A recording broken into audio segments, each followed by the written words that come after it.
mean, these things are usually either trauma. Obviously, when you're little like this, you just need to get rolled over by something and you can damage things in your back. Having said that, usually back cases are usually painful. So if you run your hand down something with the back, you'll either feel a little ball where there's going to be irritation, or you get to their hips and you go, oh yeah, I can feel the cracking and everything else, but they feel okay. And that's a problem because, as I say, it doesn't mean it can't be trauma. You can get tail pull injury.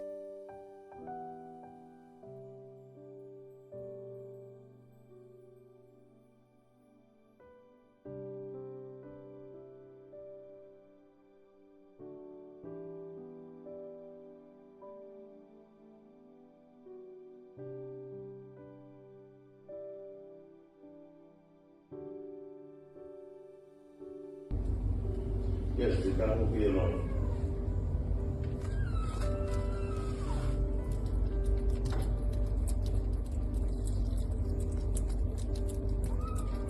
Okay, sir.